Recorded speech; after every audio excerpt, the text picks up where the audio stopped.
Paz, alegria, seja bem-vindo ao canal, que Deus abençoe grandemente o seu dia.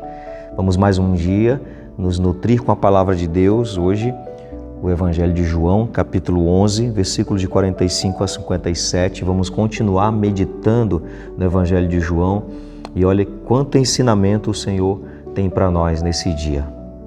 Qual o sentido da sua vida? Como você tem encontrado o sentido nas coisas?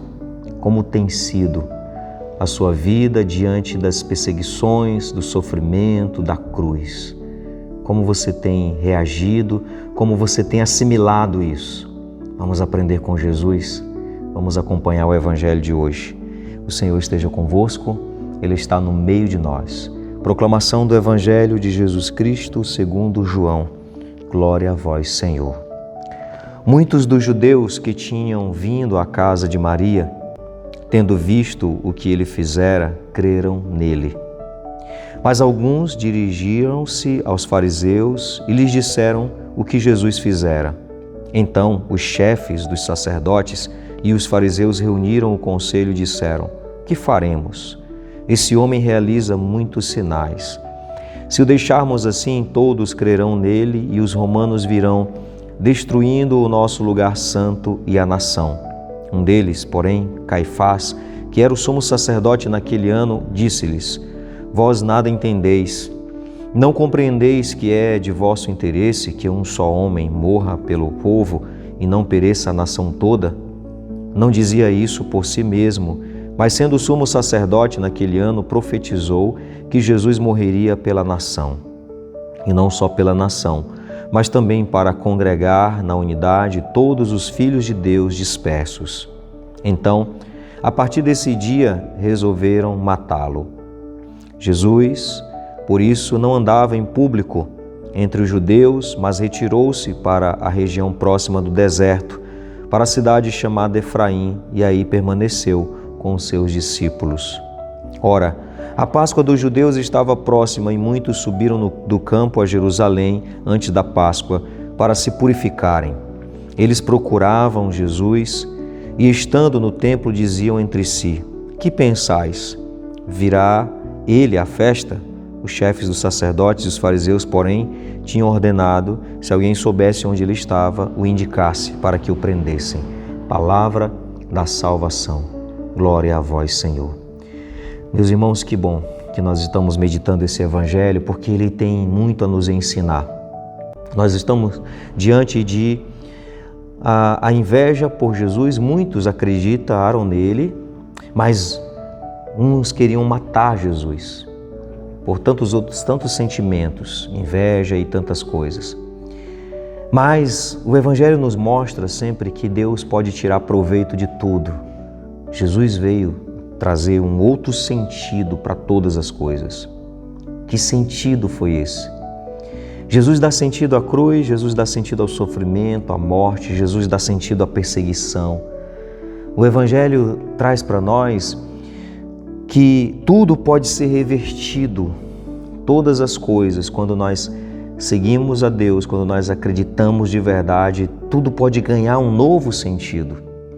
Jesus, com essa perseguição, com a ameaça de morte, a iminência da morte de Jesus, ele vai reunir todos os povos, Jesus vai trazer a redenção, Jesus vai assumir o projeto do Pai e que vai transmitir essa salvação para tantas e tantas pessoas. Olha que maravilha! Nós estamos diante de um Evangelho que nos ensina que tudo em Jesus ganha um novo sentido.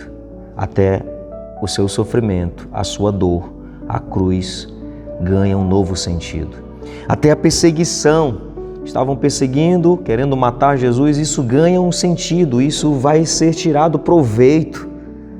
Vai ser tirado proveito da perseguição. Estão tramando a morte de Jesus e Deus vai tirar proveito disso para reunir os povos dispersos.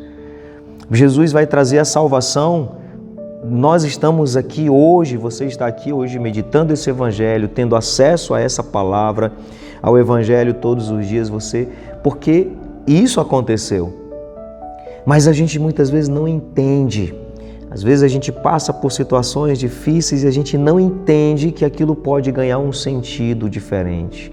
Às vezes a gente está passando por dificuldades, perseguições e a gente reclama, murmura, sem entender que Deus pode tirar proveito disso. Deus pode tirar proveito de toda a dor, de todo o sofrimento, até mesmo das tragédias. Deus pode tirar proveito de todas as coisas. Só que muitas vezes nós não conseguimos compreender como Ele está tirando proveito, porque nós complicamos as coisas e Deus vai intervir sempre de alguma forma, mas às vezes a gente não entende a maneira que Deus intervém.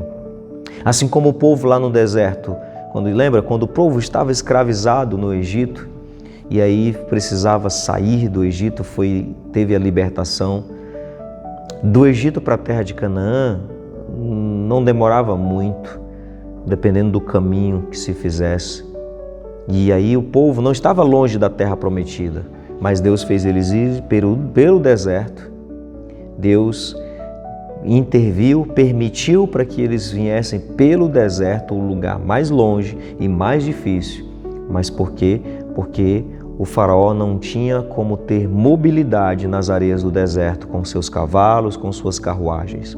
Não tinha como ter mobilidade para alcançar o povo. Deus interviu desta maneira para que o povo saísse livre, mas o povo não entendeu, reclamava do deserto, sem entender o motivo do deserto. Quando o povo estava com sede, vai lá, Deus colocou o povo por um caminho onde tinha águas, mas as águas eram amargas, as águas de Mara eram amargas. E o povo bebe a água e reclama porque está amarga, mas também providência de Deus, porque o povo estava adoecido, 400 anos, vindo do Egito, escravo no Egito, adoecido. Aquelas águas eram amargas porque eram águas medicinais. Havia muitas plantas medicinais no fundo da água e tornava essa água amarga. Mas era providência de Deus, era para que o povo se curasse, mas não entenderam. Não souberam, não agradeceram a Deus por isso, porque não conseguiram compreender naquele momento. Assim como tantas coisas aconteceu nas intervenções de Deus, mas o povo não entendeu. Assim como muitas vezes nós não entendemos por que a dor. Nós nem devemos perguntar por que a dor, por que o sofrimento, por que isso ou aquilo, mas para quê? Tem um propósito. Não é que é vontade de Deus, mas Ele permite porque Ele tem o controle nas mãos e Ele pode tirar proveito de todas as coisas. Ele pode tirar um bem maior de tudo. Ele tirou um bem maior da perseguição no início dos cristianismos, nos primeiros séculos. Ele tirou proveito. Por causa da perseguição, os cristãos se dispersaram e aí o Evangelho se espalha para tantos lugares. Tudo tem um proveito quando nós estamos nas mãos de Deus. Então creia, tenha fé, não se acovarde, não se intimide, não desanime, mas creia. Deus está contigo e Ele vai tirar proveito de toda e qualquer situação que você passar. Talvez você não entenda agora, mas quem sabe uma hora você vai entender. Fique com Deus, fique em paz. Pai nosso que estais nos céus, santificado seja o vosso nome, venha a nós o vosso reino. Seja feita a vossa vontade, assim na terra como no céu. O pão nosso de cada dia nos dai hoje, perdoai-nos as nossas ofensas, assim como nós perdoamos a quem nos tem ofendido. E não nos deixeis cair em tentação, mas livrai-nos do mal. Amém. Que o Senhor abençoe grandemente o seu dia, Ele que é Pai, Filho e Espírito Santo. Amém. Deus abençoe e tenha uma semana santa, uma semana abençoada.